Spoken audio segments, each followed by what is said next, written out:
Xayrlı gün. Biz Bulgar Radiosu 8-ci Milli Muzikal Premiyasına bağışlanan matbuat konferensiyasına jığıldık. Hem bizning qonaqlarimiz Bulgar Radiosu general direktori Haydarova Naila Zulkaramovna, Bulgar Radiosu bosh muharriri, prodyuseri Ilfar Ildosovich Karimov, hem Jırşı Vahapov festivali laureati Gülserin Abdulina, hem şulay uq Jırşı Vahapov festivali laureati Azat Abitov, hem bizning әлі tag'in bir qonağımız kelib җитәчәк Ришат Fazlay Ahmetov Jırşı. Birinchi so'rov Naila Zulkaramovna sizga. Mana bu yilning avur ekanini hisobga olib, siz endi bu sharani onlayn o'tkazishga bo'ldingiz. Narsalarni siz hisobga olib mana o'tkazishga bo'ldingiz. Mana bu yil mana ko'chirmadingizda o'tkazishga bo'ldingiz. Balki yorti zal bilan o'tkazish plani bo'lgandir. Hozirgacha mana talablarni o'tab. Xayrlı gün, hürmetli kollegalar. Bu yıl elbette biz onlayn formatda işleybiz. Qurqib indi, qurqib. Çünkü kim bilgen kişi kileme yok mu? Şu anda turdan tura translyatsiya bulacak TNV Tatarstan kanalında, TNV Planeta hem elbette Bulgar Radyosu dolğununda tыңлай аласыз. Bu yıl bizning 30'dan artık nominatsiya.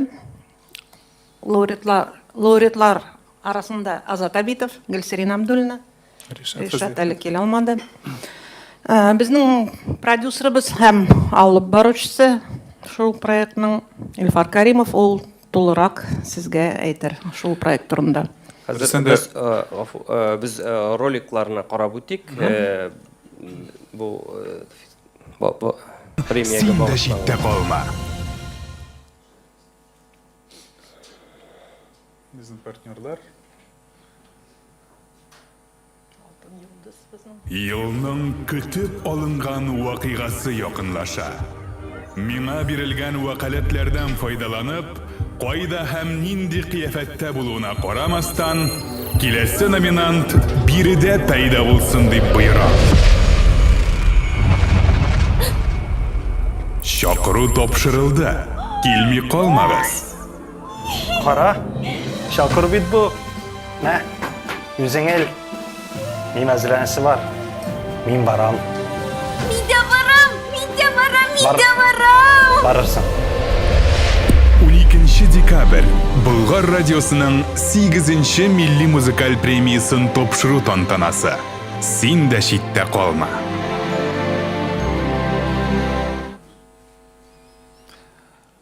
Менә шундыйрак форматта видеолар төшерергә булдык. Без инде теге гадәти статик форматтан бераз читләшергә булдык, чөнки быел дөрестән дә авыр эшләр булды, концертлар да булмады. Бу инде безнең өчен дә, җырчылар өчен дә, бар кеше өчен дә авыр эшләр булгандыр. Менә бу роликларга килгәндә дә без инде шуны чагылдырырга теләдек. Менә һәрбер җырчы быел теге концертлар әз булу сәбәпле кем нәрсә эшләде, кем өендә ремонт ясады, кем ашарга пешерергә өйрәнде. Һәрберсе менә ниндидер ий мөхитендә иде, һәм инде без аларны шушы мөхиттән тартып алып, Bulgar Radiosu Milli Muzikal Premiyasына чакырырга булдык. Менә шундыйрак форматта эшләп карарга теләгән идек. Инде менә ни өчен уздырырга булдыгыз дигән сорауга шуны әйтәсе килә. Моңарчы инде Bulgar Radiosu ай сайын диярлек концертлар уздырып килә иде бит. Кызганыч инде быел андый мөмкинлек булмады. Менә шушы Milli Muzikal Premiyаны онлайн форматта уздыру тамашачыларсыз ни өчен кирәк? Чөнки беренчедән бу җырчыларга да бер стимул булыр иде иҗат итәргә, теге гел үзләрендә генә бикләнеп ятмаска, тамашачыларга да менә шушы авыр чорда бераз борчуларны онытып, әзрәк бәйрәм рухын тоеп, яңа ел якынлашканын тою булыр иде. Менә шул рәвешле инде без уздырырга булдык, башка елга калдырмаска булдык. Чөнки барбер бу еллык нәтиҗә Bulgar Radiosu тарафыннан чыгарыла торган һәм инде 2020 елның нәтиҗәләрен 21 елда чыгарып булмас дигән фикергә килдек без. Hem sizning alып баручы бар, ялгышмасам. Безнең дөрестән дә быел бит инде Беренчедән. безнең алыштыргысыз алып баручы без Рөстәм Гайзуллин, ул моңарчы 8-дә дә катнашып килде. Мин булам һәм тагын бер алып баручыбыз безнең кем булыр дип бик узак башлаттык, уйладык, фикерләштек һәм менә шушы кандидатурада туктала булдык. Ул безнең Мисс Татарстан 2017, Мисс Топ 20 России, бик акыллы, мөлаем, Татар кызы Зөлфия Шәрәфиева. Ул бүгенге көндә Мәскәүдә яши. Модель булып эшли алгышмасам инде, төрле сәхнәләрдә, дөнья сәхнәләрендә, күләм сәхнәләрдә чыгыш ясый. Шуңа күрә ул бүген килеп җитә алмады, ләкин безгә видео сәлам җибәрде. Ул инде киләсе атнага кайтып җитәчәк Казаныбызга. Рамил, видео сәламны.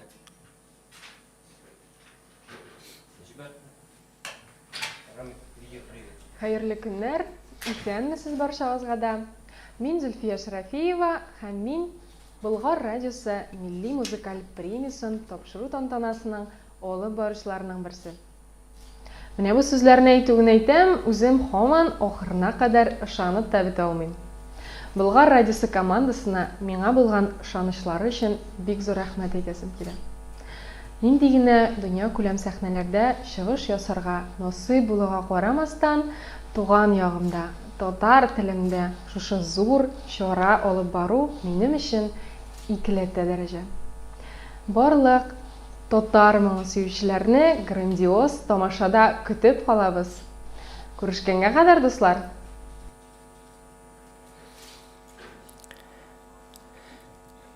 Илфар, әйтәсе сүзләрең. Бу безнең инде менә өченче алып баручы булачак Зөлфия Шәвәлиева. Әле аның дөрестән дә менә мондый чараларда чыгыш ясаганы юктыр. Әлбәттә, дөнья күләм сәхнәләрдә, подиумнарда чыгыш ясау ул бер эш. Инде менә Зөлфия искәртеп узганча, татар телендә алып баручы буларак әле аның чыгыш ясаганы юк иде, ләкин инде ул бу эшне дә җиренә җиткереп башкарып чыгар дип ышанабыз без. Рәхмәт һәм җырчыларыбызга көчек. Гөлсирин, менә сез әйтеп китсәгез иде башта, сезнең өчен менә бу премияны алу, беренче премияны алганны хәтерлисезме? Үзегезнең ул сезгә нәрсә бирде, менә ничек бәялисез аны? Хәерле көн, исәнмесез. Мин беренче премия алганны бик хәтерлим, чөнки әле минем беренче чыгышларым иде зур сәхнәләрдә. Һәм бу милли музыка премиясында катнашу минем өчен зур адымнар иде. Әйтергә кирәк, менә мондый проектлар халык белән җырчыны тагын бер кат якынлаштыра, берләштерә. Чөнки безнең җырларыбызга халык телевизион тапшырулар аркылы бәя бирә. Менә бу җырчылар өчен зур адым һәм зур бәя дип әйтик инде, яшь җырчылар өчен безнең шикелле. Һәм мин бүгенге көндә менә шушы музыкаль премияда катнашуыма бик шатмын. Азат, менә сез ничә яшегездә алдыгыз беренче премияны һәм ул сез яшь башкаручылар өчен ишек ача дип әйтеп буламы? Ничек чагылды бу сезнең эшчәнлектә, иҗатыгызда? Хәерле көннәр барчагызга да. Мин алдым 22 яшь иде бугай. Ул вакытта мин татар сәхнәсенә иң беренче адымнар ясадым. Ясый идем. Һәм иң беренче премияны мин бик яхшы хәтерлим. Ул булды Кремльләр сараенда Мәскәүдә. Һәм миңа яшь җырчыга иң беренчеләрдән шундый зур концертлар иң беренчеләрдән эләккәч, мин бик каушадым башлап, чөнки шундый зур сәхнә, шундый зур премия, шундый мәшһүр популяр җырчылар, һәм мин бер сәхнәдә мин башлап дулкынландым. Һәм ул концерт минем өчен теге төшләрдә үткән шикелле генә булды. Аннан соң инде үткәч кенә мин аңладым, нинди зур адым булды, һәм минем өчен бу бик зур трамплин булды татар сәхнәсенә, чөнки шушы чыгышлардан соң күп хатлар килде үзебезнең тамашачылардан, Инстаграмда подписчиклары да күбәйде. Менә шундый зур адым булды минем өчен Болгар премиясе, шуңа күрә мин бик шат, һәр елны шушы премиягә эләгергә тырышам. Ничәнче алдыгыз инде? Бу безнең 4нче була, әйме? Дүртешәр һәм әйтергә кирәк, безнең Вахап фестивалендә бу инде 12нче йолдыз булачак быелга. Алла бирсә. Аллага шөкер. Рәхмәт, Ришат, сезгә сорау. Сез бит инде менә онлайн концертлар буенча күпмедер дәрәҗәдә хәтта башкаларга үрнәк күрсәтерлек белгеч дип әйтергә була. Менә концертның бу премияның онлайн үткәрелүен ничек кабул иттегез һәм ничек аны бәялисез? Менә онлайн концертны гадәти концерт белән айырмалары Плюслары бармы? Біріншіден қайырлы күндер, сәмсіз.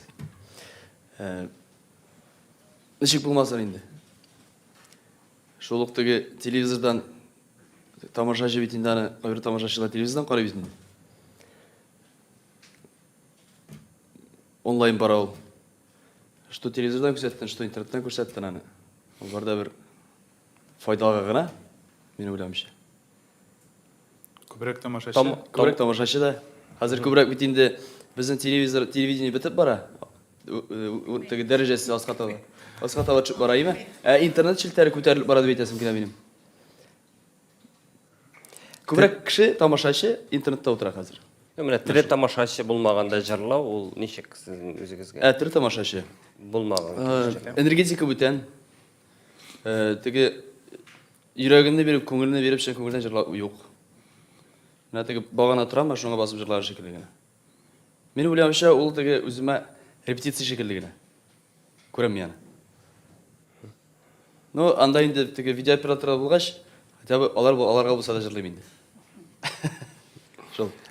Ол теге менә энергетика дөрестән дә башка шарактыр инде ул теге каршыңда тамашачы утырмагач, теге аларның җылысын бәлки тыйып табылмыйдыр. Но менә съемкалар гына булса бәлки шулайдыр да, ләкин монда шуны исәпкә алырга кирәк. Менә бу реаль режимда бара, бу теге алдан төшерелгән концертта түгел, җаваплылык бу дөрестән дә зур. Син инде пирамида концертлар залына килгән 1000 тамашачы гына карамый, бәлки инде миллионлаган тамашачы карыйдыр дип тә исәпләргә кирәк. Чөнки әйткәнемчә ТНВ каналыннан, Татарстан ТНВ Планета каналыннан да булачак трансляция, шулай ук социаль челтәрләрдә Болгар радиосының рәсми аккаунтларында булачак.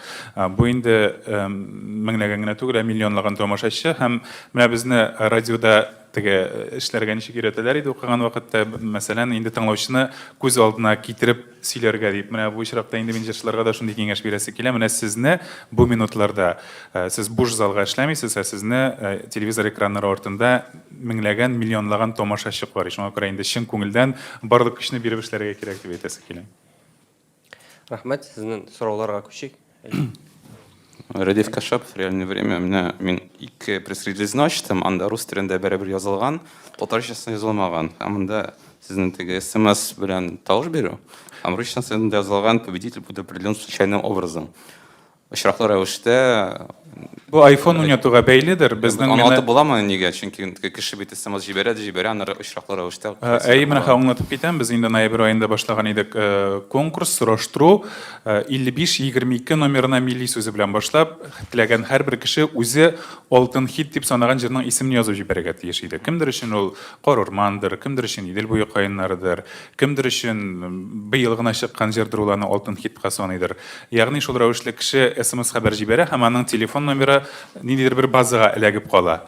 Шушы базага туплана телефон номерлары һәм инде без 12 декабрь көне турыдан-туры эфирда менә хәзер бит рандомны дигән сүз бар, шулай бит, махсус программалар бар. Шушы телефон номерлары арасыннан берне сайлап алачакбыз, очраклы рәвештә инде.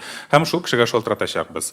Әгәр дә инде телефон номеры эшләсә, элемтә булса, аның белән аралашып, менә шул җиңүче дип игълан ителәчәк. Рахмәт. Тагын сорау бар дип әйткән Радиев.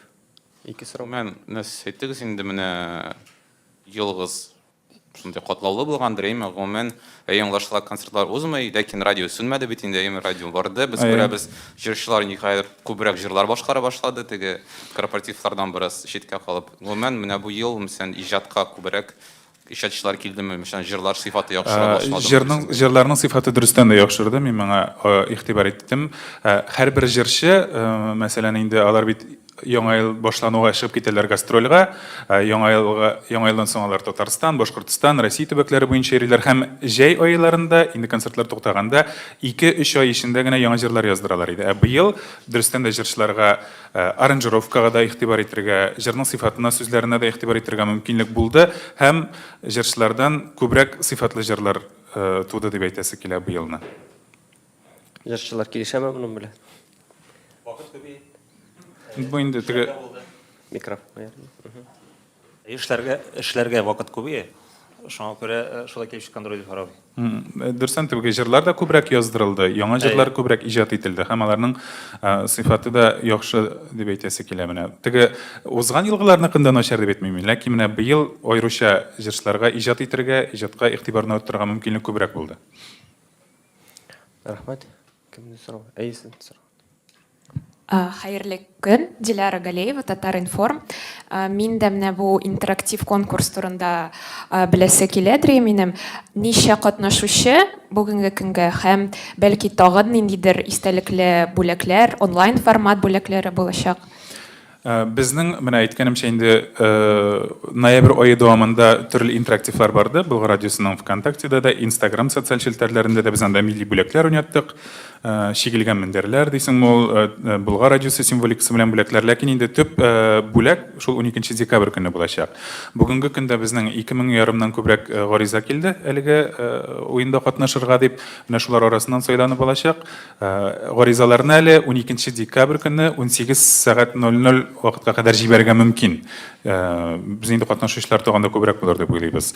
Менә шушы 18 сәгатьтән соң гаризалар кабул итү, телефон номерлары кабул итү туктатыла һәм инде без концерт ахырындарак уйнатачакбыз әлеге номерлар арасыннан төп бүләкне. Алина. Хәерле көннәр исәмсез, Алина Айдарова, Татар-Информ.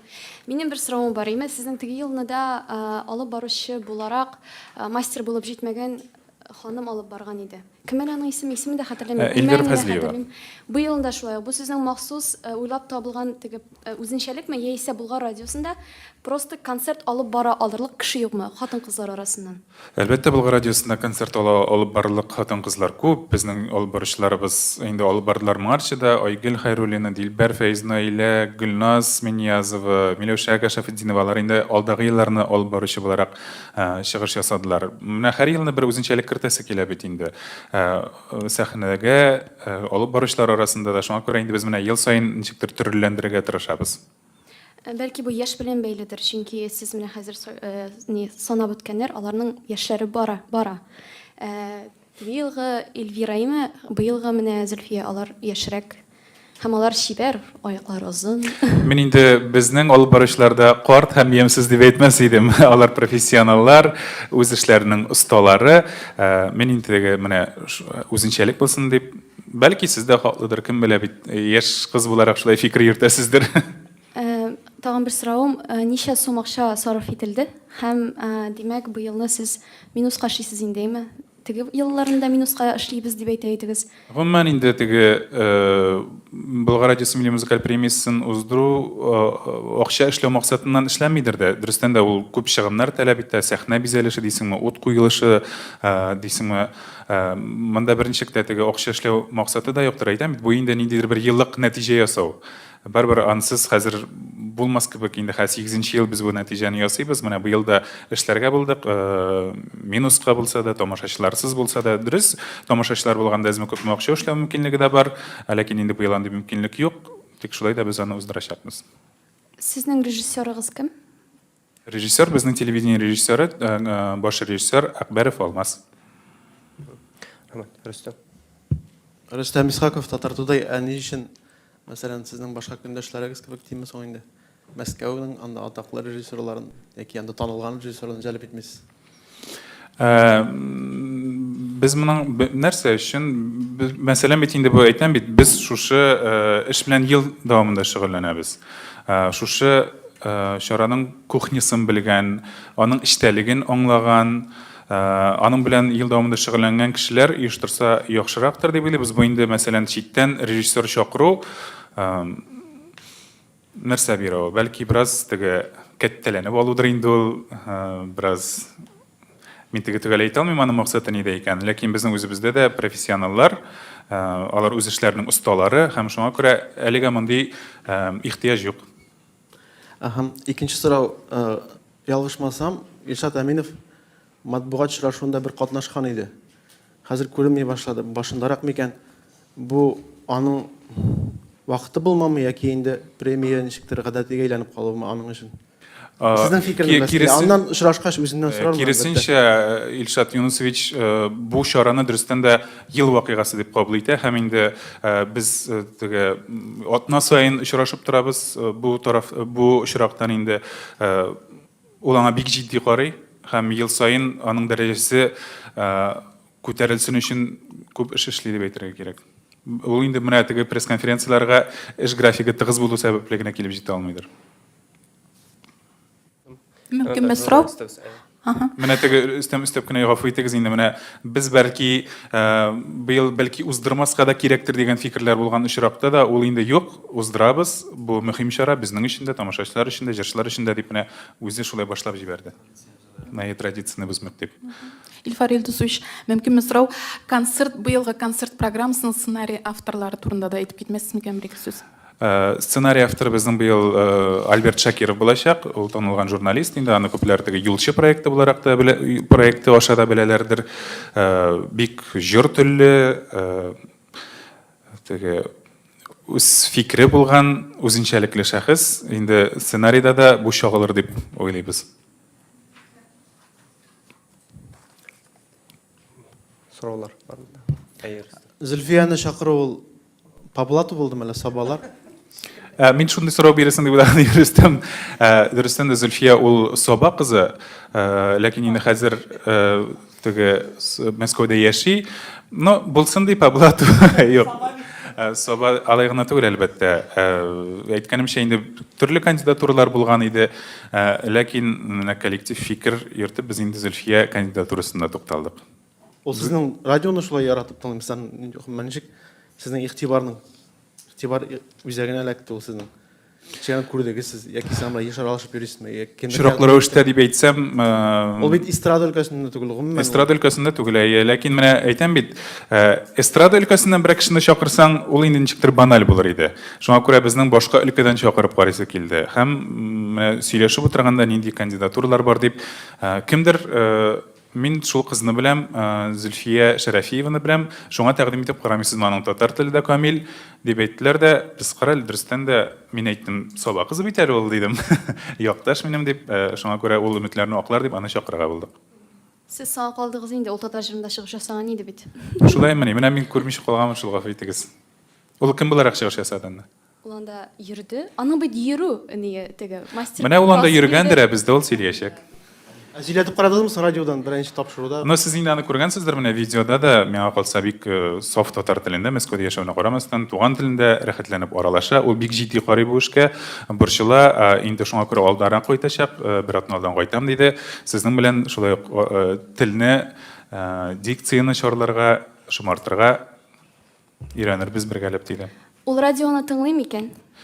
Әйдәгез кызык өчен аңа шалтыратабыз да сорыйбыз, бер эш сорау бирәбез. Мәсәлән, бу сәгатьтә бу көнне нинди тапшыру бара? Иртән кемнәр алып бара? Хәзер миңа калса инде пресс-конференция барышында моны эшләр кирәк түгелдер, үзең шалтыратырсың әле. Ришат ярый. Легендалар дип әйтик инде. Мәсәлән, Салават Айманда яки башка шундый легендар кем бар безнең? Айдар Галимовлар, күп инде анда. Зөһрә Шәрифуллиналар анда, гомумән шундый легендалар була. Безнең ел саен Татар эстрадасы легендасы дигән номинация булдырылды, бирелә. Алдагы елларда инде ул Хәмдүнә Тимергалиева, Рафаэль Ильясов, Флёр Сөләймановларга тапшырылган иде. Быел да булачак Татар эстрадасы легендасы, ләкин инде без аны шул көнне генә игълан итәбез, 12 декабрь көнне.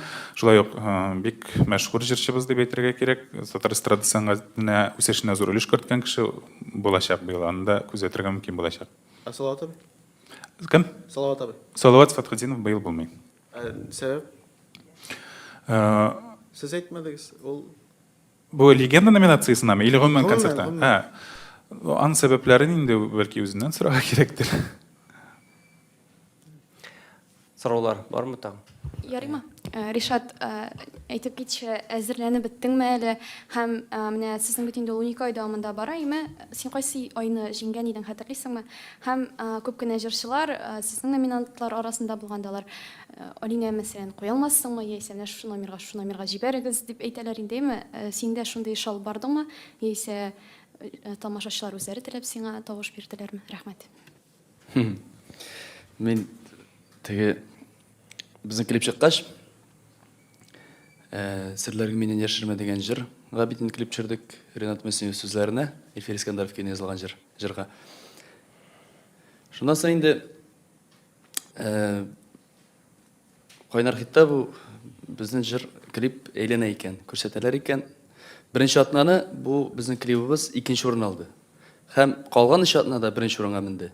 Мин бер кешегә дә әйтмәдем, минем өчен тавыш бирегез, минем өчен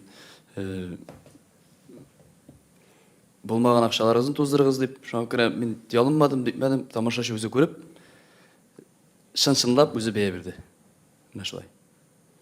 Әзірленерге келгенде, енді әзірленерге вақыт бек көп болды, біз енді стартқа әзір.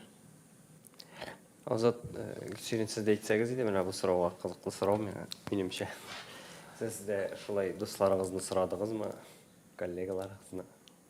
Менә мин беренче елдан алып 15нче елда буга мен катнаштым. Бер тапкырда үзем тавыш биргән юк, һәм инде сораган юк.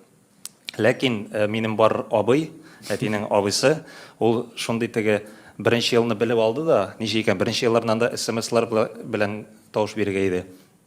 Ул аны белеп алды да, аның шундый азарт. Һәм ул теге мине беренче урынга чыгарасы килгәндер инде. Ул бөтен кешегә шалтырата, үзе беренче елны хәтерлим, тәрәс төбендә аның симкалары төзелеп торган иде. Ул симкалар алган иде, тавыш җибәрергә. Бер симкадан 100 генә ярый иде. Һәм ул җибәрә, әйтәм, мин хисап нәрсә сиңа кирәк, әйтәм, җибәрмә. Берне җибәрне, икенче җибәрдең. Юк дир, беренчегә чыгарабыз ди. Шулай минем бер тугры тамашачым, тугры болельщик дип әйтергә була инде. Фанат. Ул барсында эшләп барды. Әлбәттә инде һәрбер тапшырудан соң безгә язалар иде. Безнең тамашачыларыбыз, апаларыбыз, абыйларыбыз, менә шуны хәтле тавыш бирдек, шул кадәр тавыш бирдек дип әйтәләр иде һәм күрсәтеп, без аларга бик рәхмәтле. Менә җавап шул. Минем дә шул инде хәзер Азатның абыйсы, минем дә абый, минем дә тугры дусты, тугры тамашачы. Ул әле шуны да әйтәсем килә. Минем белән танышыр өчен милли музыка премиясына Мәскәүгә килгән иде. Шешәкләр күтәреп, синең өчен тавыш бирдем. Менә шушы бөтен шыгырдан синең өчен тавыш бирде дип килгән иде. Менә бер шыгырдан гына биргәч, әле күпме кеше анда. Безнең үзебезнең минем туган ягым, менә безнең яраткан тамашачылар күпме кеше. Аллага шөкер, менә безнең тамашачыларыбыз бар, безнең җырларыбызны тыңлаучылар бар дигән фикердә калабыз инде. Алар ничек тавыш бирә икән? Бер атнадан сиңа, икенче атнадан сиңамы? Без бит менә кара. Без бит бер айны катнашмадык Азат белән. Ул мәсәлән, ул февраль аенда катнашкан, мин январь аенда катнашкан. Менә хәзер инде без дуэт белән Икесе өчендә. Хәзер икебез өчендә.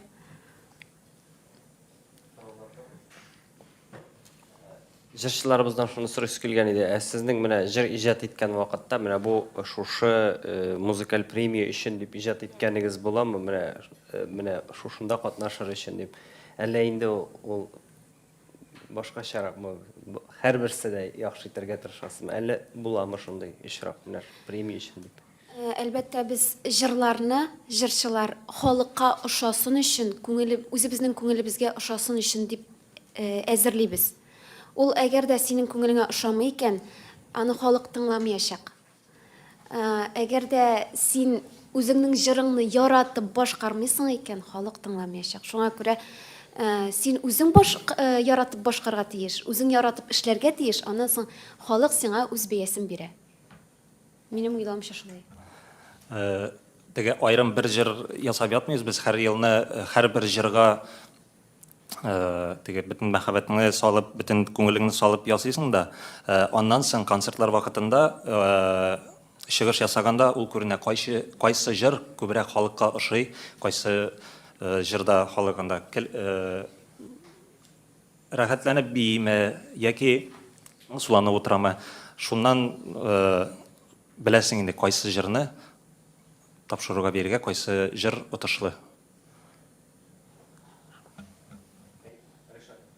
Булса. Мин җырны сайлаганда, бу премияга теңгә дип бүлмим бер качанда. Беренчедән мин җырның карыйм эчтәлегенә һәм татарлык көйгә һәм моңга күбрәк нитәм мин, басым ясыйм. Һәм дә инде үземнең тормышымнан, үземнең күңелем белән шул җырны үткәрәм. Шунда үткәргәннән соң тыңлап карыйм җырны. Үземнең дусларга, якыннарга тыңлатып карыйм. Шуннан китә икән җыр, үтә икән, инде ул җырны мин концертларда җырлап, тамашачы ярата башлый ул җырны. Менә шулайрак. Мин инде тагы да рәхмәт әйтәсем килә Болгар радиосына. ТН каналына, аны жетекчилерине. Шундан да алар инде радиоларга куеп, безнең җырларны әйләндереп, бөтен дөньяга, бөтен татарга, милләткә таныталар, ишеттерәләр. Менә шундый матур безне дәрәҗәләргә меңгерәләр. Аларга рәхмәт. Менә мин шул. Рәхмәт. Әйе. Хәерле көн. Инстаграмда сезнең милли премияның маскасы да барлыкка килгән иде. Бу шул популярлаштыру максатыннан ясалган иде микән? Әлбәттә, теге халыктың игътибарын җәлеп итү максатыннан да эшләнәдер инде, чөнки кемдер белеп бетермәскә мөмкин, кайсы көнне буласын, ничек буласын, нинди форматта буласын, инде бигрәк тә теге телевидение, радиода әлбәттә реклама бара безнең көн дәвамында диярлек. Бәлки инде яшьрәк аудиторияны җәлеп итү өчен менә шушы социаль челтәрләр, Instagram, ВКонтакте кулайрактыр, шуңа күрә инде бу пиарның шушы концертның булачагын җиткерүнең тагын бер ысулы, менә шушы маска куллану, маска ясау һәм дөрестән дә аны теге ничектер тамашачылар күтәреп алды. Ул маска ярдәмендә әйткәнемчә төрле конкурслар да оештырылды, бүләкләр уйнатылды, шактый күп йөкләүләр булды.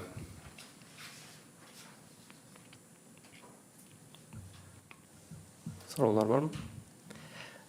Илфар, минем сездән сорыйс килгән, менә быелгы номинацияләр турында нинди булса яңа номинацияләр кертелдеме? Әллә элеккеге үткән еллардагы кебекме? Быел теге яңа без бит инде төрле елларда төрлечә номинациялар була иде. Авторлар, безнең бит елда авторлар бүләкләнә, ләкин кайбер елны без аеруча бер авторны бүләкли идек, аранжировкага, продюсерга бирә идек. Ләкин быел андый номинациялар булмачак, фақат җырчылар гына безнең. Шулай ук инде җырның авторлары да әлбәттә сәхнәгә күтәреләчәк, аларга да дипломнар тапшырылачак. Ләкин быелгы номинациялар барысы да җырчы белән бәйле. Онлайн йолдыз дигән бер номинация кертмисезме? Онлайн йолдыз. Уйлап карарга кирәк булыр әле киләсе елга. Шат инде киләсе елга вазгыять бераз үзгәрер. Һәм инде без онлайн форматтан барыбер теге күзгә күз карашып аралашу җырлау форматына кайтырбыз. Онлайн концертлар алар җайлы әлбәттә, күп кеше карый ала, күзәтә ала, ләкин инде ул барыбер теге күзгә күз карап очрашуга җитми. Һәм шулай Илфар сорыйс килгән иде, шуны да менә сез номинацияләрдә җиңә җырчы, сез бит радиода эшлисез. Менә сез кайбер вакытны менә бирәсез, мәсәлән, онытылмас хит дип әйтик. Буламы шулай, менә ул онытылмас хит, онытыла әйтик. Үлмәс җыр дип бирәсез, үлмәс җыр. Үлеп китә. Буладыр да. Яки киресенчә дә буламы? Бәлки дөрестән дә теге игътибар җитеп бетмәгән хит җырлар да бардыр. Тик шулай да инде менә әгәр дә инде без нинди дә булса җырны сөйлибез икән бу номинациягә, миңа калса беренче нотасыннан танып ала торган җырлар эләгәдер менә шул ук үлмәс хит номинациясына. Быел да булачак әлеге номинация, менә нинди җыр эләккәнен жюри игътибар белән генә карарсыз әле, миңа калса бу җырны һәркем беләдер, бер 2-3 тапкыр гына булса да ишеткәне бардыр дип уйлыйм мин. Җырчылардан сорыйс килгән, менә сезнең өчен иң кадерле менә номинация, һәрберсе кадерледер инде, шулай да менә кайсы җырларыгызны атап китер идегез, җиңгән кайсы җырыгыз, нинди җырларыгыз җиңде? Минем өчен ул икенче тапкыр катнашканда кемне гафу итәр җыры. Хәзер мин номинациясын төгәл әйтеп бирә алмыйм. Әйтә алам икән. Күңелгә үтеп кергән җыр. Менә шусы иң күңелгә якын номинация Йолдыз. Минем инде иң беренче тәүге тапкыр шушы проектта катнашуым, ул җыр булса, ул да булса, Кошларым дигән җыр барыгызга да таныр җыр. Һәм менә бу Йолдыз минем өчен бик кадерле булды. Тәүгесе. Тәүгесе һәм үземнең иң яраткан җырларымның берсе. Сорауын табыр калдылар, әле. Менә кайсы номинациядә җиңгән, кайсы җырың синең күңелеңдә калды, үзеңнең кайсысын син атап Мин аңлап бетермәдем, менә бу Йолдызлар алгандымы? Менә башка еллардагы нинди җырларны җиңгән иде? Башка елларда син ничәнчесен алдың инде? Икенчесен генә алам әле мин. Алай Алла берсе. Мин әйтерим теге кайсы җыр җиңгән иде? Күбрәк ретро җырлардыр. Ретро җырлар. Быелны алар яңгырайчакмы, ретро җырлар, халык җырлары? Әйткәнемчә, менә ретро җырлар Үлмәс хит номинациясы бар içinde безнең Татар эстрадасы легендасы дигән бер андый җырларда була шагый. Бик кызыгыш номинация, һәр җырчыга номинация бирү. Кайбер вакытны уйлыйсың да, алар охшаш түгел микән үзара ул номинациялар, ничек аерганнар дип. Бер вакытны безне чакырыгыз әле, без сезгә может поможем. Бик яхшы тәкъдим бу, әлбәттә, чакыр. Без бу инде теге бер кеше генә уйлап утыра торган эш түгел, ул коллектив эш, дөрестән дә теге туры китерергә тырышасың, җырына карап, җырчының иҗатына карап. Синең тәкъдимеңне истәп Фаранда иншап номинация уйлап чыгарган кеше булырга тиешме сен? Иншап номинацияны уйлап чыгарган кеше номинациясе булыр. Билгеләргә тагын шунда дөрес. Стимул буларак. Әйерстен. Креатив ягында менә сорау туды. Сезнең бит коллективлар мәйдан белән бергәләп эшләгән бер турыда. Хәзер аерылдыгыз һәм сезнең ничектер сез вакуумда калдыгыз кебек әллә нинди хис туа. Кай вакыт кадрлар җитмиме, креатив җитмиме дигән Болгар радиосына хәзер мәйданнар киткәч дигән. Бәлки минем бу субъектив фикердер. Болгар радиосына кадрлар хезмәттәш Сез бит бергә эшләйдегез, анда Илфакмы кем анда? Илфак бездә ул эшләде дә, аннары ул башта бездә эшләгән иде. Концертлар налар белән эшләйдегез сез, креатив видеолар төшерәйдегез хәзер. Ну менә без әле быел беренче тапкыр гына Илфаксыз эшләп караячакбыз. Шуңа күрә теге мәйдан китте, коллектив китте дип алмам. Безнең бер бинада урнашсак да безнең хезмәт эшчәнлек кисешми иде берничек тә. Илфак Хафизов ул бездә эшләде, иртәнге тапшыруны алып барды, концертларда катнашты, ләкин инде ул аннан соң мәйдан каналына киткәннән соң аның катышы булмады концертларга. Менә быел майдан киткәнгә күпме бер елда булмагандыр әле. Бер ел булып киләдер, ләкин инде теге фикер кытлыгы, идеялар кытлыгы, креативлык җитмәстер дип уйламыйм мин. Нәрсәдер яңалык көтеләме, мәсәлән, Болгар радиосында шул.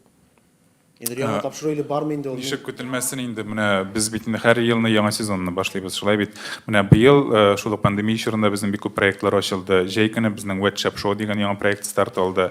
Ул кичке 6-дан 8-гә кадәр эштән кайтучыларның кайфын күтәрү максатыннан оештырылды, инде 3 егет алып бараны.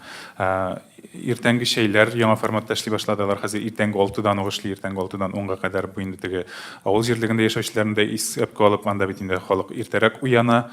Күп тапшырулар ачылды. Безнең традицияларыбызга, тел, милләт, гореф-гадәтләргә багышланган булган бит.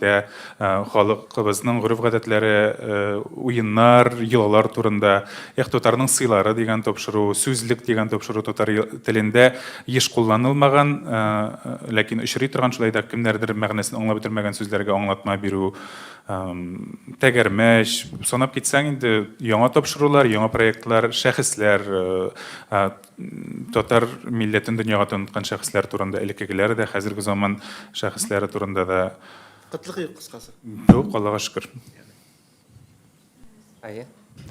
Җырчыларның костюмнарына бернинди таләпләр буламы? Әлбәттә, барысы белән дә алдан сөйләшү алып барыла. Ул бит әле телевидениеның үз законнары, вак, шакмаклы костюм кимәскә, анда оппак булмаска, капкардан киенмәскә, әлбәттә, булар барысы да алдан сөйләшенә инде. Телевизион трансляция булгач бигрәк тә.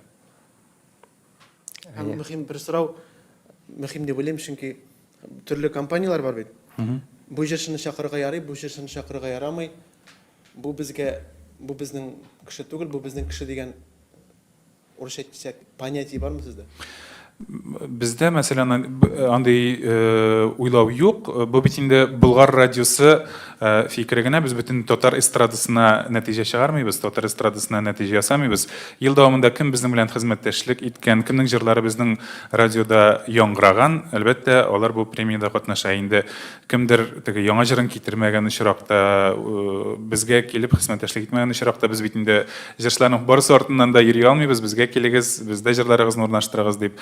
Радиода нинди җырлар яңгыраган, халык арасында, тыңлаучылар арасында кайсы җырлар популяр булган, менә шул җырлар әлегә тантанага милли премияга эләгә. Списогынан күренеп тора ишин бирсем, бу җавап. Кемнәрнең катнашканын, кемнәрнең катнашмаганын. Олмаз абый, сезнең сорау юкмы? Миңа уйлап сүз бирәсезме? Или уйламыйчамы? Уйлап бирәбез. Әллә шикләнепме? Барысы да бірге. Мен енді бұл эстрада 2 тапқыр пенсияға шығарлық яшқа жеткен көрдік, эстраданың екен бұлдық, Кремль сарайларына хәтлі шығыш жасаған бар, сөз ансамблі, білесіз, популяр. Дүнияның татар сәнгатының шаулаған, гүрләгән, бик югарыга көтерілген шаклары. Былай түгел, былай мөмкинчелек зуррак, нинди генә конкурслар юк, нинди генә менә радиолар, һәрбер сүзе оештыра, үзләре оештыра, үзләрен мөхит тудыра, үткәрәләр, җәлеп итәләр, яшьләр тегендә дә шулар ук, монда да шулар ук. Барысы да бүтін теге фестивальләрдә, бүтін конкурсларда катнашып, һаман шул бер кешеләр җырлыйлар, призлар алып. Бу начар түгел. Әйбәт. Ләкин шунысын уйларга кирәк. Мин иң беренче үзем һәрвакыт җырчыларга да әйтәм, нинди генә гамәл кылсаң да, вак кына нәрсә дип уйланырга мөмкин. Вак нәрсә юк. Вак нәрсә юк. Нинди генә эш эшләсәң дә, беренче сорау. Бу синең гамәлең, бу эшең татар милләтенә нинди файда китерә? Зур сорау. Бәләкәй сорау түгел ул, зур сорау. Кичкенә гамәл дә үзеңнең халкыңа. Анысын аңламыйсың икән инде. Әгәр дә син уйла, әти әниең нәрсә әйтер бу җырны җырлагач сиңа? Или авылдашларың? Менә шундый үзеңә сорау биреп эшләргә кирәк. Ә безнең эстрадада хәзер бу тәнкыйть кенә түгел, бу киңәш итеп кабул итегез, әйбәт. Бик эчтәлекле, зур эчтәлекле җырлар бик сирәк. Күбесе мәхәббәт турында. Ул радиоларда шаулап, өрләп бара индилар, тулганлар, шыплап тулган. Бәлки бу мәсьәләгә ныграк игътибар бирергә кирәктер. Менә ничә ел үткәрсә дә, грандиозный дигән сүзне кулланып, әлбәттә үткәреләр алар. Ә бер уйлап карасаң, әйтик, минем өчен күпләр шулай уйлый торганнардыр. Алар бөтенсе бер төсле. Үзгәреш күрми гади халык. Тыңлаучы күрми. Шул ук артистлар булудан да игътибарга лаек улай бердә. Аннан менә мин бәләкәй генә мисал китерәм бу мәсьәләдә. Менә без Фәридә Алсу группасында мин 3 ел эшләдем. Аларга 3 ел инде сценарийда, режиссурада куярга туры килде, җырларда язып биргә туры килде. Алар яңа җырга яңа хәрәкәт куялар. Мен әйтәм, Фәридә Алсу, нинди генә хәрәкәт куйсагыз да, сез симметриялы хәрәкәтләр куясыз. Менә ул җырга үткән ел менә булай аерылып китәләр игез. Хәзер икенче төрле куябыз дисез, шуннан булайга киләсез. Карап утыра торган халыкка бит ул мәйтәм барыбер бер төсле. Барыбер бер төсле. Ул синең үткән ел булай барган иде, бу ел булай килә дип уйлап утырмый бит ул. Бер төслелек. Бер төслелекне игътибар бирегез. Ул бик аерылмый. Менә Альбертка бергәнсез, ул да икенче төрле уйлый торган кеше. Бәлки икенче төрлерәк программа күрермен дип уйлап утырам мин. Рәхмәт. Мин бары тик шушы дәрсе турында гына уйлыйм. Менә аннан соң шунысы. Без теге җырга нинди номинация дисез. Мин упрек түгел инде бу сезгә. Минем бер генә җырымда, әйтик, популяр җырларның берсе дә алар Болгар радиосында бу номинациягә кергән юк. Әйтик, туган көн салават. Бәхетле бул, кайгы күрмә. Иләндә Габделфәй җырлый торган тәрәс карышында үскән шомыртым, шаулаган җырлар. Или килсин, килсин, үзең кил. Булар бит берсе дә номинациягә кергән җырлар түгел. Ул җырлар безнең эфирда көн сайын яңгырап тора, Алмаз абый. Вот шулайдыр. Көн сайын яңгырый, әле бит 8нче тапкыр гына. Ала бирсә, шулайдыр шул. Мин ул номинациягә җиткән вакытта 100гә җитсәм бик әйбәт булыр иде. Рәхмәт. Алмаз абый, сезнең сорауларыгыздан чыгып, менә бер сорау. Бу премияның менә максаты турында глобаль масштабтагы максаты турында айтып кетсең иде. Глобаль масштабтагы максат дип, менә һәрбер без бу премиялардан бәлки глобаль масштабтагы максатлар эзләргә кирәк тә түгелдер. Бар Болгар радиосы, бар аның милли музыкаль премиясе ниндидер еллык нәтиҗә ясау, бар башка радиостанциялар, әйтик инде менә хәзер Татар радиосы, Тәртип, Китап. Әгәр дә алар да үзләренчә ниндидер бер шушыны фестивальләр, чаралар оештырса, бу бик яхшы булыр иде. Беренчедән, булар милли телдә, милли җырларны яңгырата торган радиостанциялар, шушындый фестивальләр, бәлки теге әйткәнчә глобаль максатлар эзләргә кирәк тә түгелдер. Булсын, әлеге фестивальләр булып торсын, яңгырап торсын бүгенге вазгыятьтә, булар безнең милләткә бары тик плюс кына булыр. Телне саклап калуга бәлки. Илфар, сен инде грандиоз дигәнне глобальга гына алыштырдың бу хәзер. Нәрсәне? Глобаль? Грандиоз дигәнне мен әйтәм, глобаль дигән мәсьәләгә генә алыштырдың. Глобаль дип сорап биргәч, шуңа кушылып җавап бирә киттем инде әйтегә. Бу инде әйткәнемчә Болгар радиосы тарафыннан нидер бер нәтиҗә генә чыгару. Теге гомумән татар эстрадасына, татар җырына бәя бирү түгел. Без инде моңа хаклы да түгел андый бәя бирергә. Бу бар тик безнең фикер генә. Булсын мондый фестивальләр, ешрак булсын, башка радиостанцияларда оештырсын. Бу миңа калса бар тик безгә файдага гына булыр дип уйлыйм мин. Һәм менә җырларның эчтәлегенә карата сорау булды, монысы җырчыларгадыр инде. Бу хакта еш әйтелә, бәлки сез дә әйтеп китерегез, менә җырларның эчтәлекле булмавы хакында әйтелде. Бу сезнең җырлар турында түгел, сезнең үзегезнең фикерләрегез ничек бу хакта? Җырларның эчтәлегенә ни дәрәҗәдә сез игътибар бирәсез? Җырларның эчтәлегенә без иң беренче чиратта игътибар итәбез. Онан соң да без продюсер белән эшләгәндә Рифат Ахметович безне шулай өйрәтте. Без аның белән бергә утырып башлап сүзләренә игътибар итәбез. Шуның өчен менә ничә ел дәврендә без эшләгәндә безне шулай өйрәттеләр. Аннан соң инде мәхәббәт турында гына, менә Алмазов әйтте, мәхәббәт турында җырлар күп дип. Әйе, күп, ләкин без тырышабыз икенче төрле темаларга җырлар, дөнья турында, менә Гөлсирин Ишектематова җыры әни турында. Шуның өчен теге урысча әйткәндә разнообразить итәргә тырышабыз темаларны. Әйтергә кирәк, менә Азат әйтте, Рифат Ахметович бик безгә, мәсәлән, мин үзем Казанга килгәндә бер дә матур сүзләр, мин аңа гашыйк, мина көю матур, мин шулай дип җырлый дирем. Менә Рифат Ахметович белән эшли башлагач, мин аңлый башладым. Ул күбрәк менә моның мәгънәсе нидә дип сорый. Менә шуннан без өйрәнеп киттек һәм җырның иң беренче адымы итеп сүзләрен карыйбыз. Сүзләре матур икән, мәгънәле икән, синең күңелеңә керә икән, кешеңә, халыкка үзеңнең тормышыңны бирә аласың икән, көеңне сала аласың икән. Димәк, ул мәгънәле җыр. Димәк, ул аның нәрсәдер эчтәлеге бар. Философский яктан карыйбыз. Шуңа күрә инде сүзләргә бик игътибар итәбез. Мәт, Ришат. Мен бит теге үзем Мариэлдан булгач, безнең якта татарлар күп бит инде.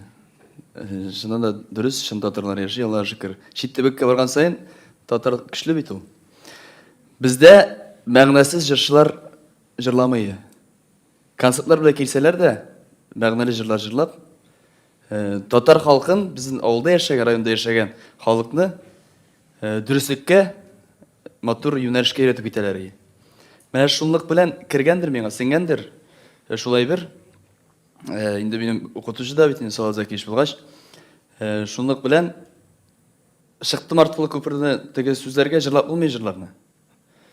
Такмак булса да сүзен мәгънәсе булырга тиеш. Моңлы җыр булса да сүзен мәгънәсе булырга тиеш. Шуңа күрә күбрәк ул киләдер элекке үзебезнең шәхесләрдән.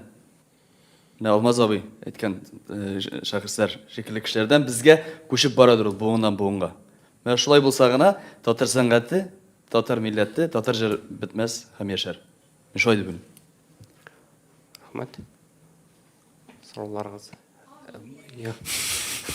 Сорауларыгыз булмаса, Илфар әйтеп Сәгіз инде бір нәрселер жеткергәтләр идегез, тамашачыларга, бәлки сүзләрегез калгандыр.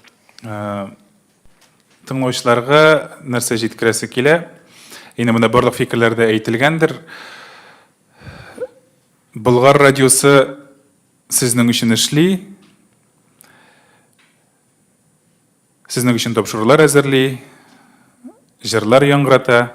Һәм инде менә шушы милли музыкаль премияда ел дәвамында башкарылган эшчәнлеккә әзме-күпме бәя бирүдер.